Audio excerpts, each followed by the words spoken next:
Hi there friends, Joanna here. Today is a fun, easy, beginner-friendly project that you're going to love. So let's get started. Yes, today I just feel like doing some sewing. So I have my scrap bin here. I have a 2.5 by 88 inch piece of strip of cotton. I have two 44-inch pieces sewn together, my sewing machine, and I'm just going to sew. So I've taken my big bin here and I'm separating them out by colors, and then this will be a lot easier for me to just sit here and feed everything right through. I'm just going to finger press as I go along, and it's definitely going to be over the size of the 2.5 inch strip, but that's okay because at the very end we'll just trim everything up. So if you're adding a longer piece, to make this process faster, so you're just going to, we're not worried about any of the sizes or the widths of our strip. We're just going to sew and then we will trim after. So a little update, if you notice there's like a pattern color theme here. So normally when I make these, I don't have a plan in mind. I just strictly go scrappy.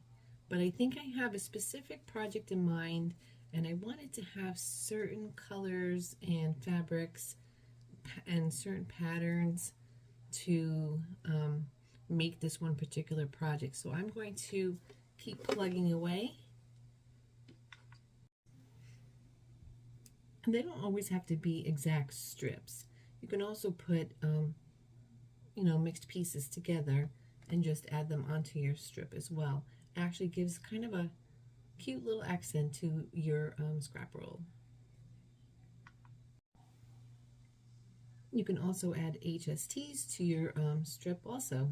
These are actually really cute and lots of fun. Gives a little variation and some, fun to it. So I have come up to my first 44-inch piece, because remember I added two 44-inch pieces to make 88. So this is where my joint is.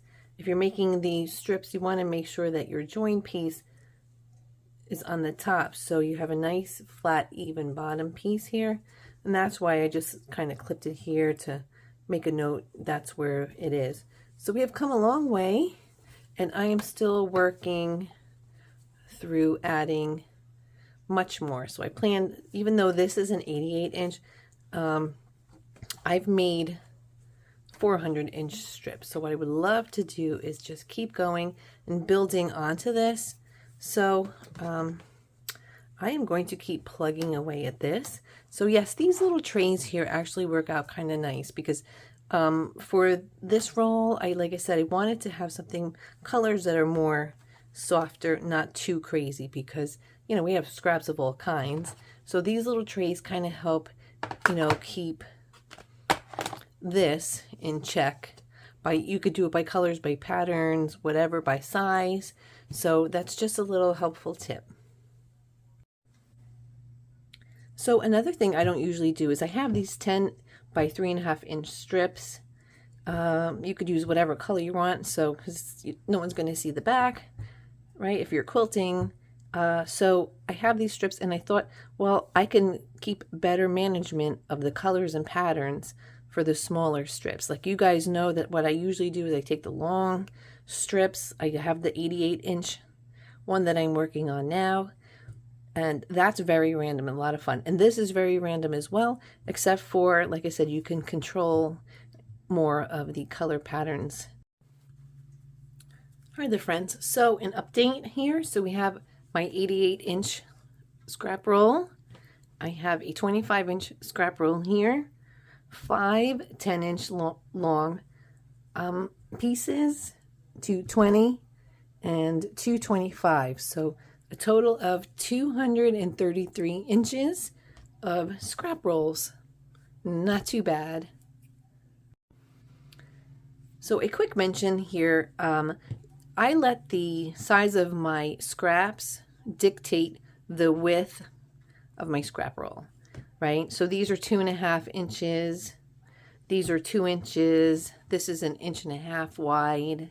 This is 3 inches, right? So yeah, you just let it. And when you actually, so when you're putting these all together, or if you're cutting them and just, you know, mix and matching, the width is and the length's not going to matter because you're just going to be putting them all together. So don't put a stress on yourself about, you know, how wide. So by saying that, a good thing to do is go through your scraps and look through, you know, separate all of your strips. This way you can just take them out, put them on your sewing table, your sewing space, and just easily just sew them on. And it doesn't matter, you know, what the width is, you're just going to trim them off. So separating all your strips and having all of your strips on hand really makes this process quite fast. Hi there, friends. So all in total here in this bin where I keep my scrap rolls, so it was 233 inches for the ones that I had made today. So the ones I had previously, I had to write down all the measurements of the previous rolls. So the grand total is 652 inches for all of these rolls here, all in total. So these are actually, if you're looking to get rid of your scraps, or if you sell, these are very popular items to sell. People love them. If you just want to keep them, these are actually really great because this is just scrap management, right? They're in a roll, in a little bin. They're not in a tub all over the place. And this is just good. You can have them for whenever you need them for future projects. And if you go like this video, please give a thumbs up and let me know what you think. That's pretty impressive, right? And so, yeah, give a thumbs up. Let me know what you think. And I, as always, thank you for all of your support. If I can inspire one person, that would make me really happy. So thank you guys so much again, and I will be talking to you guys soon.